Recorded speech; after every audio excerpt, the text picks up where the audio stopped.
if I ever change my allegiance to my football club, then I'd be in trouble. Fans internationally, they will. Lionel Messi moves from one club to another, they'll move with him. Players are paid exceptionally well. You know, they are very, very privileged individuals. You have to service the revenue. And the revenue is TV audiences, live audiences, digital audiences, and they want their pound of flesh. You can have digital fans anywhere in the world, and they will spend money in merchandise. They will pay subscription to become an international fan. They will pay the pay-per-view to see your games. It's very important that a good internationalization strategy is in place in clubs. Welcome to the Deal Room Sport then, a very special episode because it's a Christmas episode. You'd hardly know it though, gents. I have to say I'm very disappointed with the turnout for the Christmas jumpers. It's just me that's done it. Yeah, must have missed the memo somewhere. I think we had our nice new uniform earlier in the week, so I think we've all just got a little bit excited and Fair enough. But we've got the Christmas tree, so we're There all you go. good. Christmas tree decorated interestingly, if you're a football fan. Fair enough. Okay. Well, as per usual then, we have Adrian Wright, who's the CEO of Sporting Group International Sporting Jobs. We've got Ian, who is the UK Managing Director. And a new face to the podcast, Diego. Welcome. Thank you very much. Diego, Welcome. tell us a little bit about your role. What's your official title then? I'm country manager Spain at SGI. Been in the role for 17 months now. Very happy. Well, we'll find out more about exactly how that all works and how it came about in just a bit. First of all, in fact, Adrian, we should talk about how the story outside of the UK kind of began the expansion. Because actually, very early on, didn't you? You kind of started that expansion because it's nearly 10 years now since you started SGI. Yeah. Tell us a bit about that.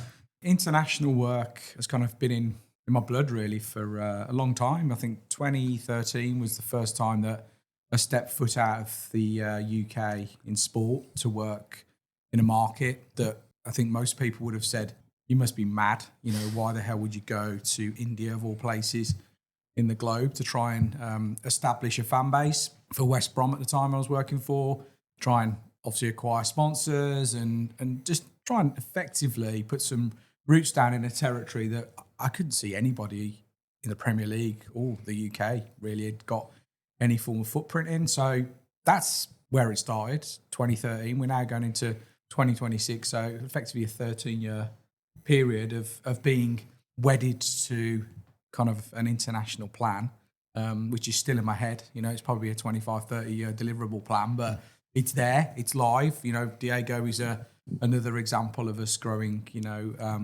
SGI into new territories. You know, we were fortunate enough that we put together, you know, several major deals across Europe that effectively we weren't actually looking to grow a European footprint. We were very UK and India centric, but those deals literally just opened my eyes to say there's no difference between what we do in the UK to Spain, Italy, Germany, France, and literally we were there for the taking. So we're like, right, we have to seize the moment, and that's what we did. So why India initially? Because you felt like it was obviously an untapped market. Yeah. What was it about India for you that you saw and thought there's opportunity there? Premier League used to provide reports to all the commercial directors, and there was a lot of their territories are ranked in tier 1, tier 2, tier 3.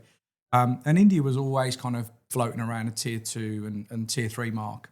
But as we know, it's now the most populous country in the world. So in terms of eyeballs, you know, if you can convert some of those cricket mad fans into football, or the new generation consuming sport into football, you've got a massive audience that you can commercialise.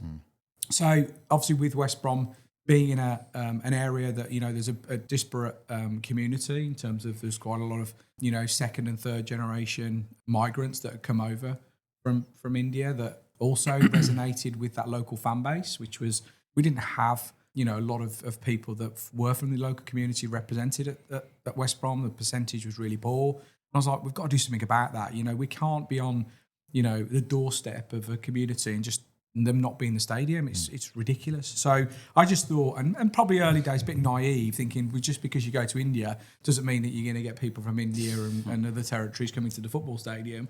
But it wasn't about that. It was like literally trying to explain that West Brom did have aspirations outside of West Brom, you know, in the UK. Yeah. And that was just laying some foundations down. We did lots of really interesting things during the time I was there. And, you know, look back and I thank the chairman and the rest of the board for giving me the freedom to try a few things. And that's how I've ended up with SGI. And and the stuff we do outside of the UK? I think going back sort of 2013, 2014, correct me if I'm wrong, wasn't that around the time that India were kind of trying to break the mould themselves when it comes to football? Wasn't that like when the ISL was kind of formed? I know they're obviously having their challenges now, which is a crying shame. But at the time, you can understand, actually, do you know what, now's a real key time to get involved in that movement in football in India.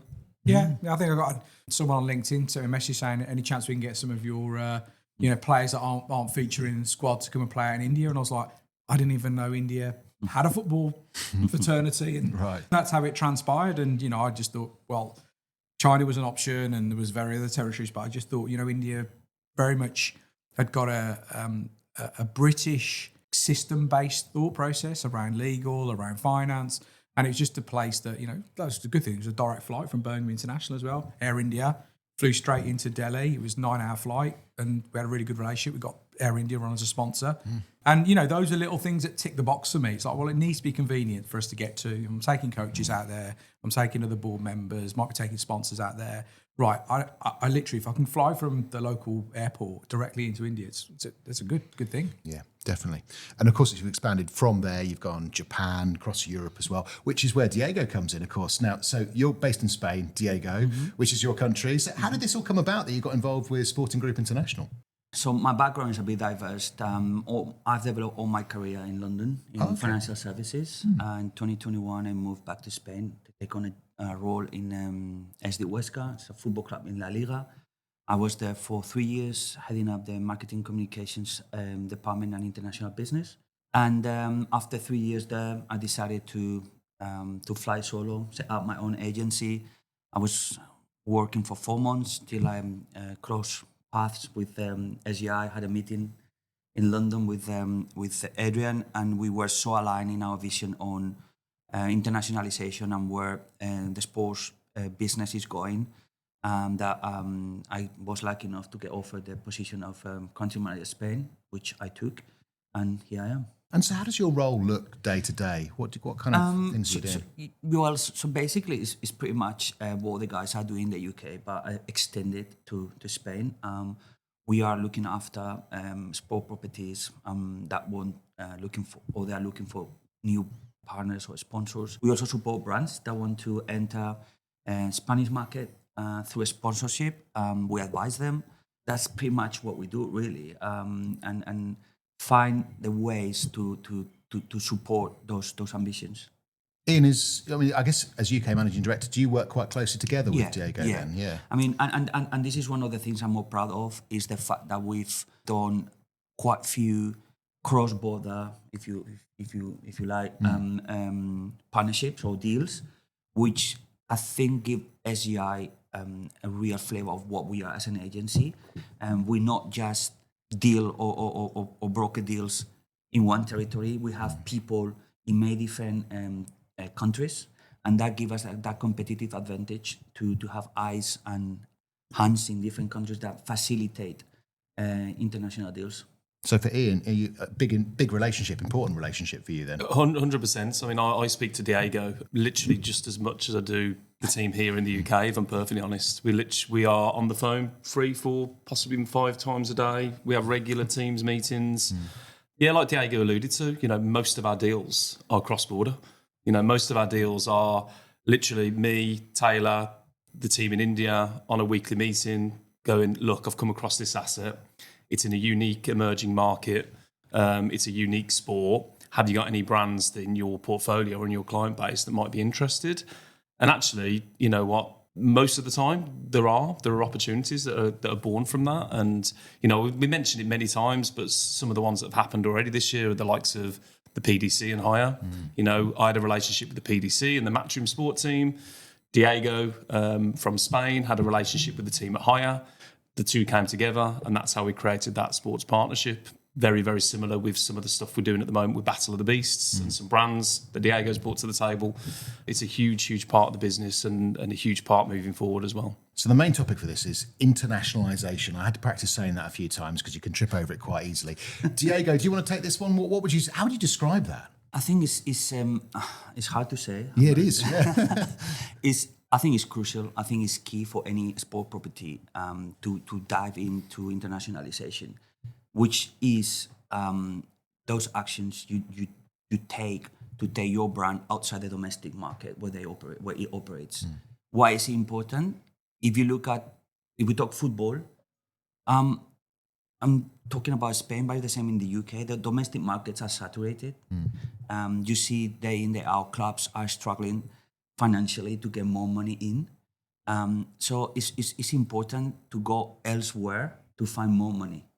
And it's not just about money. It's in the process of internationalizing your brand or your club, you enter in a new dimension. You need to engage fans. You create new fans. Your brand attracts fans from different jurisdictions, different countries, different languages. When you go to talk to a brand, one of the first things they say is, how can I reach, or who do I reach through this club? Brands, we live in a world that sports sponsorship is not what it used to be 20 years ago, where brands will stick the logo on the front of a shirt and that was it. Yeah. Now brands expect metrics. Now brands expect return.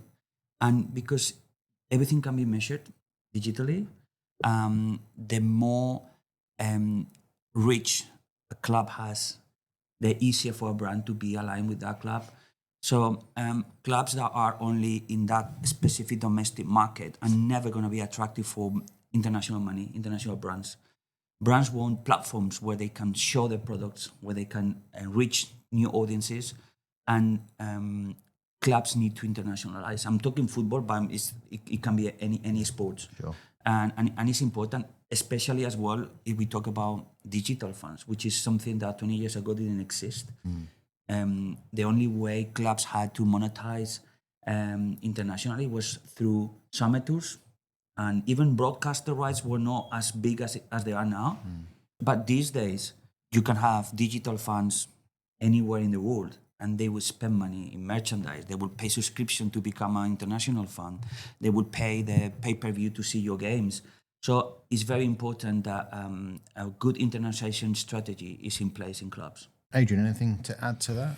You know, Diego's really encapsulated the internationalisation plan really well there. I think another area that probably needs to be mentioned is the player arrangement. You know, if you are a club that has an international player, that's an also really good opportunity for you to leverage that player into a market.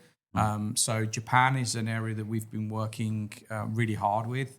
You know, Diego had a lot of history and knowledge of the Japanese market. He was connected and had a good relationship with Shinji Ogasaki, who was the Premier League winner with Leicester City, literally an icon in Japan. You know, Shinji's now agreed, we agreed some terms with him about 12 months ago that he's now an ambassador for SGI.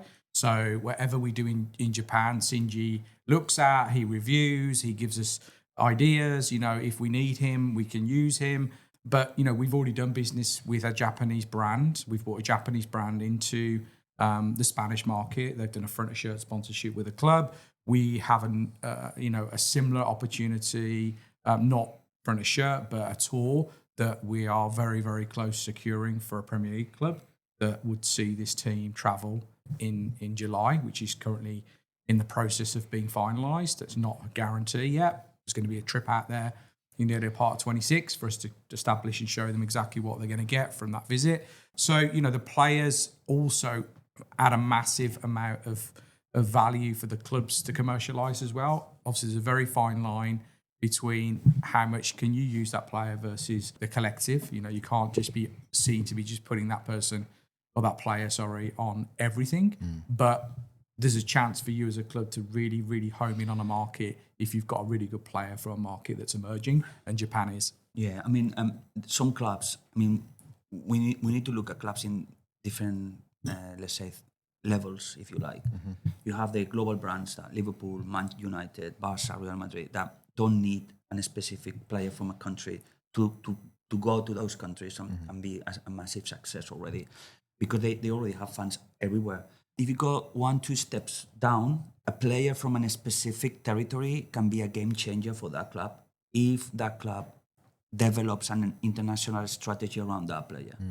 And we've seen this. I mean, we see clubs in the Premier League that currently have Japanese players that are looking into entering the Japanese market because they have that Japanese player. I've seen this in Spain.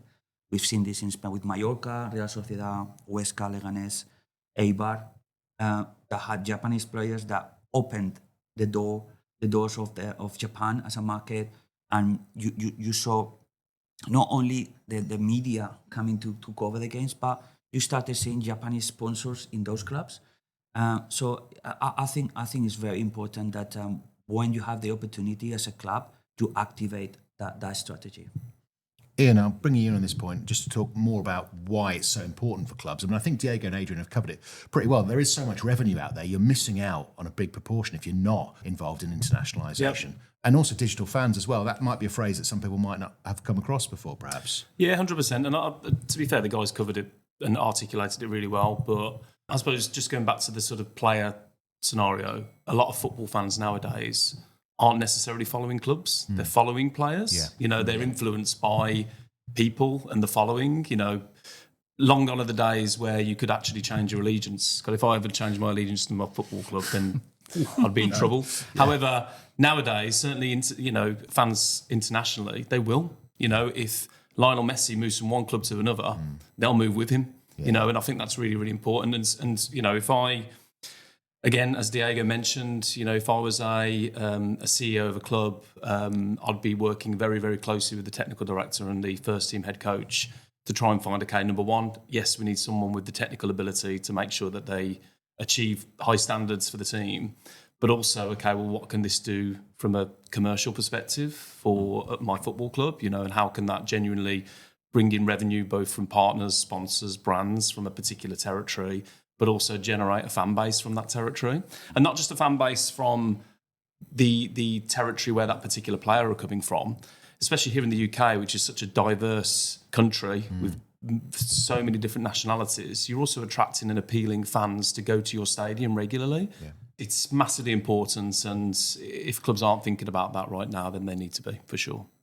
I guess we're seeing this with pre-season friendlies as well, aren't we? They're becoming big events. They're going to places like Japan, and those are events on their own. Previously, it'd just be, well, we need to get the players, you know, some miles on their legs kind of thing. But it's much more than that now, isn't it, Adrian? Yeah, I think that one, you know, Sir Alex Ferguson always used to gripe about the trips to the Far East. Yeah, you know, it doesn't set us up well for the start of the season. And then, you know, all of a sudden, the penny dropped when someone actually said to him, Sir Alex, look, this is the reason we're doing this. And he's like, look, if you want to sign X player, by us having a network of revenue coming in from this part of the world that we have to service, that potentially be the difference between that player coming in or not. And all of a sudden, he quickly changed his tune. Yeah. And I think, look, most head coaches want to play it safe. You know, they don't want to do overseas tours that are long haul. They want to do it in Europe. They want to go to places they know. They want to know, you know, what food they're going to get, the training facilities. They want a quick, you know, no more than a 3 or 4 hour flight, you know, get home back to the family quickly, where, you know, clubs are now demanding more, and they have to. You know, players are paid exceptionally well. You know, they are very, very privileged individuals. And yeah, I appreciate it can be seen as that burnout mentality. And people are saying, well, the players are just playing too much. Well, yeah, but unfortunately, the beast is created. You know, you have to service the revenue. Yeah. And the revenue is TV audiences, live audiences, digital audiences, and they want their pound of flesh. And clubs have fans everywhere these days. You have to think about the likability factor of clubs. These days, La Liga, Premier League, Serie A, you can watch everywhere. Last summer, we saw Deportivo coming to the UK on a summer tour to play 2 games, Watford and Middlesbrough, and the stadium was full of fans from Depor, which is beautiful to see. And that proves that these days fans are everywhere. Those were no guys that were traveling with Depor, were guys that live in the UK. So clubs need to look after those fans. Back in the days, there weren't so much. But these days, it's imperative that clubs look after those fans that live far away, because even the short term, they're gonna generate revenue. In terms of expansion, then, Adrian, is this something from an SGI point of view you're going to do more of? Do you think? Yeah, well, you know, Europe, tick. You know, we are actively in the market generating revenue, looking to hire people, in the right time. The Far East is now also mobile. We have a partner that we'll be announcing in 2026 that will see us have access to Thailand, Indonesia, Singapore, Japan, and I think that's it. But in terms of us getting a footprint of SGI into territories that we probably wouldn't be able to do from a standing start, it's like A, the time difference is tricky. B, it's obviously hiring people. The further you are away from home, it's hard. But we've identified a strategic partner that is literally going to work under our auspice in terms of we're not going to brand it just SGI. We'll be working in collaboration. So that means we'll have a footprint in the Far East, but we're definitely going to be looking at the US. The US has been something that we've always put in the roadmap for 2026. That was something that I think I had mentioned on previous podcasts that we have to be in the US. Our brand, our activities, our even discussions. We are in the US already. We're not as if we're not there. We're speaking to MLS clubs. We're speaking to all sorts of different, sports opportunities, and people know who we are. So it's good. It's good. Does that tie in with Sporting Jobs then? Is that something that's also going to follow, do you think? Yeah, I think Sporting Jobs have already started that evolution outside the UK. Harry and the team have really put their feet down in the Saudi market. It's generating very, very good opportunities for that entity. And really they can, pretty much piggyback off our work and we can do the same. It's like we build networks, we build, and create relationships with people that, it doesn't matter what part of the world they're in, we talk the same language. Just to finish up then, any final thoughts really on internationalisation that we haven't covered? And I think we've kind of given it a good round talk already. I would like to add that we've been talking from the sports property point of view. I would like to add that brands can benefit from it. There's that common assumption that sponsorship is just for big spenders. Internationalisation gives you the opportunity of becoming regional partner of a big club elsewhere, and for a minimum, for a lower investment level. Just to give you an example, a top La Liga club will be charging in the region of, a couple of millions to become a sponsor, but a regional partner in another territory, the fee is much lower, but you are linked to that club. So yeah, we've been talking from one side, but the other side, it works for the other side as well. Yeah, I can give a live example of that, to be fair. There's a brand in South America, and they want to look at an opportunity with a European club that has LATAM players. So they have LATAM players, they want to target that, and they want to become a regional partner within LATAM, using those particular players as leverage to obviously grow their brand out there. So I suppose that just gives you a bit of a live example of how that can really work to their advantage.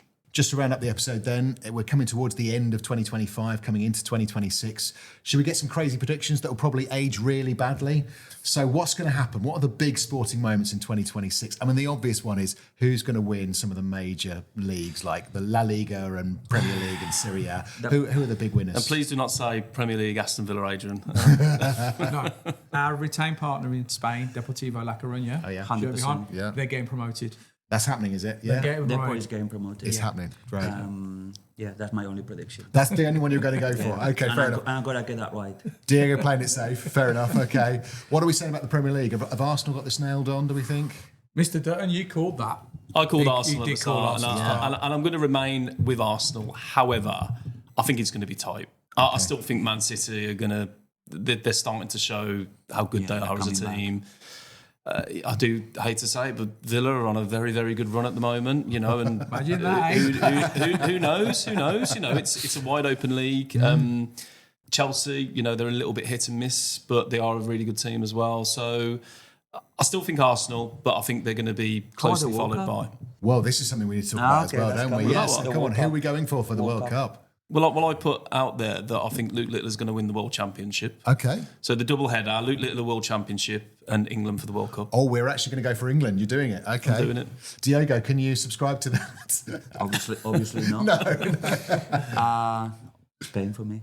Got to be, has it? Okay, fair enough. All right. Adrian?